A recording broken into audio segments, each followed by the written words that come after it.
शिल्पा की आदतें ठीक नहीं थी। वो ना बोलने से पहले कुछ सोचती और ना ही कुछ करने में। उसकी इस आदत से सभी परेशान रहते। बहन, घर पर मेहमान आए हैं और शक्कर खत्म है, थोड़ी शक्कर दे दो, मैं बाजार जाऊंगी तो ले आऊंगी। अरे शिखा बहन, तुम तो माफी करे, जब देखो तुम्हारे घर में कुछ न कुछ खत्म ही रहता है। अरे शिल्पा, चिल्ला क्यों रही हो? कहा ना घर में मेहमान बैठे हैं, सुन लेंगे। सुन लेंगे तो सुन ले, तुम लोगों की मांगने वाली आदत तो बंद होगी। अच्छा शिल्पा, ना दो शक्कर, लेकिन बात तो अच्छे से करो। एक कटोरी शक्कर के लिए तुमने मेरी बड़ी बेइज्जती कर दी। शिल्पा बड़बड़ाते अंदर चली जाती है तो शिखा भी घर चली जाती है। माँ, क्या हुआ? अरे कुछ नहीं बेटा, पता नहीं कहां कहां से ऐसे पड़ोसी आ जाते हैं, जब देखो तब कुछ न कुछ मांगने के लिए घंटी बजाते हैं। अब घंटी बजे तो दरवाजा ना खोलना। पता नहीं माँ की ये आदत कैसे बदलेगी, किसी को कुछ भी बोल देती है, बोलने से पहले सोचती भी नहीं।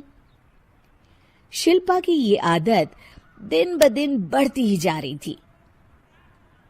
एक दिन शिल्पा के दरवाजे सब्जी वाला आया।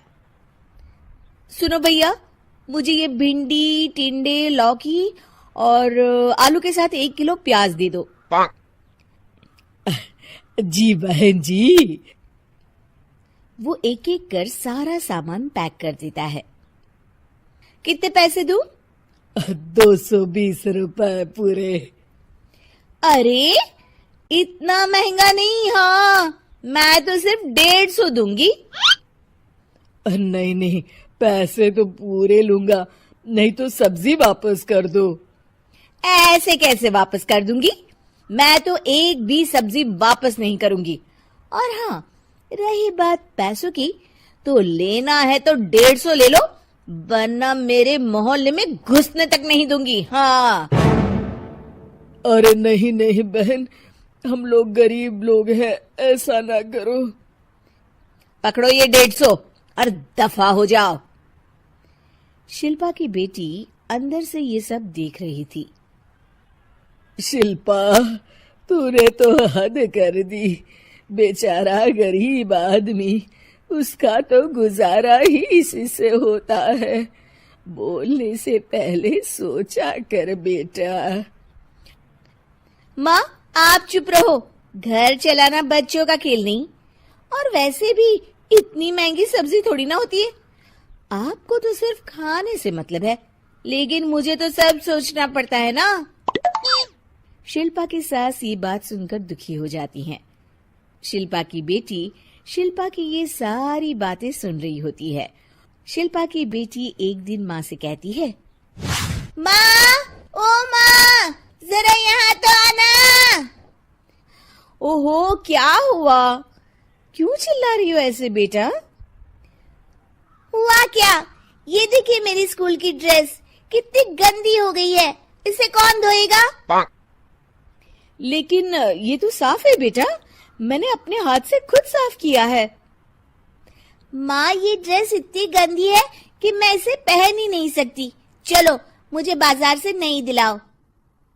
शिल्पा दुखी हो जाती है और वहां से चली जाती है कि तभी सामने उसकी सास मिल जाती है। शिल्पा, अरे ओ शिल्पा, ये क्या सब्जी बनाई है? ऐसे भी कोई सब्जी बनाता है? शिल्पा सास की इस हरकत से सख्ते में आ जाती है। अरे माँ को तो मैं जो बना दूं उन्हें वो पसंद आ जाता था, फिर आज वो ऐसा व्यवहार क्यों कर रही हैं? शिल्पा कुछ समझ पाती कि थोड़ी ही देर में उसका पति आ जाता है। अरे शिल्पा, ये क्या है? क्या हुआ आपको? ये मेरी अलमारी पूरी अस्त व्यस्त है, तुमसे कोई काम नहीं होता है। सारा दिन पता नहीं क्या करती रहती हो। अरे मैंने तो सारी अलमारी साफ रखी है। इसे तुम साफ कहती हो? ये तो पूरा कूड़ादान लग रही है। शिल्पा परेशान हो जाती है और समझ नहीं पाती है कि उसके साथ क्या हो रहा है। शिल्पा अकेले कमरे में जाती है और जोर जोर से रोने लगती है। तभी वहां उसका पति, सास और बेटी आ जाते हैं। शिल्पा उन लोगों को देखकर और जोर जोर से रोने लगती है।